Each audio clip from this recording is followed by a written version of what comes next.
Section 5. Producing the structural key plan. In these sections, we're going to discuss about the structural key plan. What are the informations that you need to provide in the structural key plan? How you're going to produce a structural key plan? What are the considerations when you need to produce a structural key plan?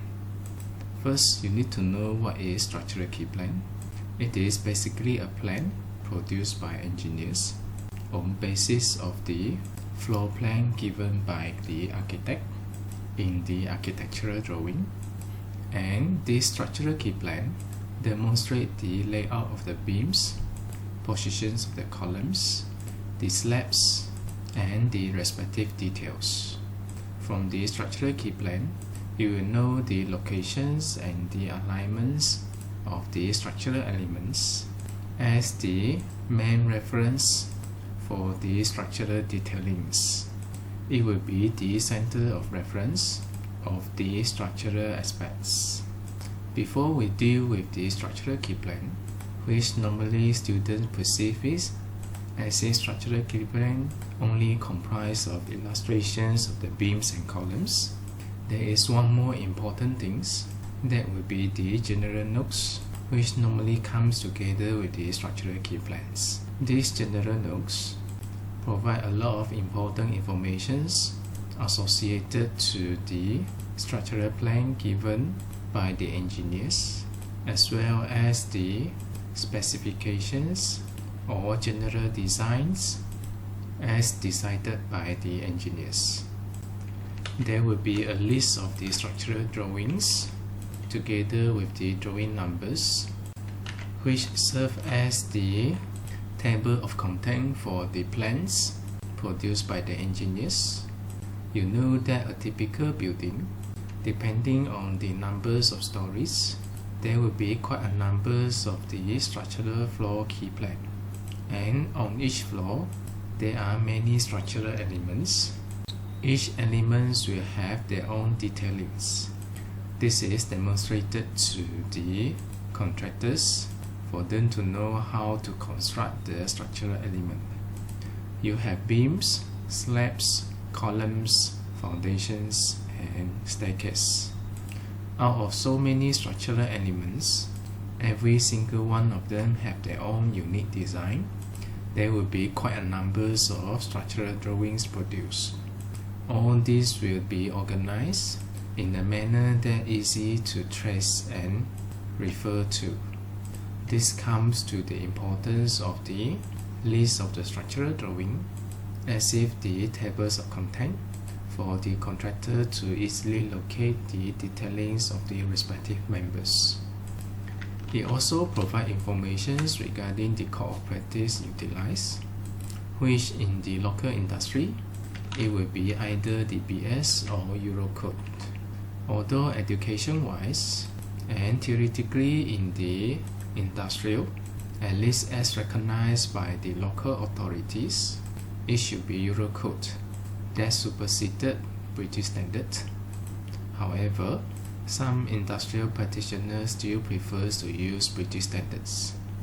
Whichever code of practice is being utilized, it will be clearly stated in the technical drawing.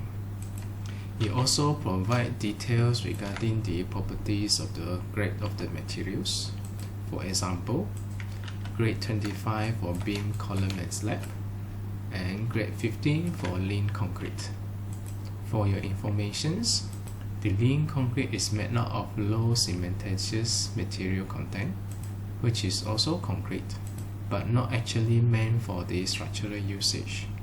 It is normally poured onto the ground surface in between the structural elements and the soil to prevent direct contact between the soil and the structural element.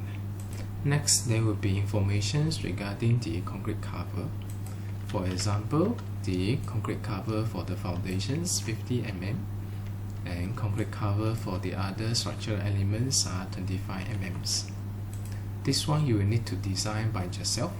You know that the concrete cover, it will be very much dependent on the exposure class as well as the fire resistance rating. as discussed in the reinforced concrete design 1. You might need to indicate also the minimum lapping length, which most of them standardize it somewhere 50 times the bar diameter. In fact, if you go back to the design in the Eurocode, there are calculations for you to determine the minimum lapping length at the good bond regions as well as at the poor bond regions, which in this case, for the practicalities, some technical drawing just use conservative lapping length applied to all conditions to ensure good distributions of the stresses between the steel bars. There are also requirements in terms of the bar bending radius, where the radius cannot be too sharp, as this will lead to the concentrations of the stress at the bended angle and influence the performance of the steel in the concrete.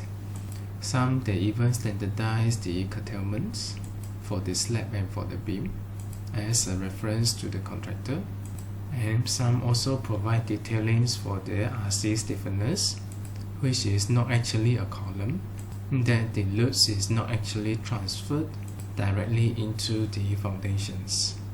Sometimes the RC stiffeners are required as a support to certain structural element, and in the case it is needed, the details are being given. They also provide detailings and the reinforcement bar for the RC lintel. The RC lintels are normally placed above the door frame as a support to the brick wall on top of the door. The lintels may also be used on top of the window frame. Same thing, it is also used to support the brick wall above the window frame.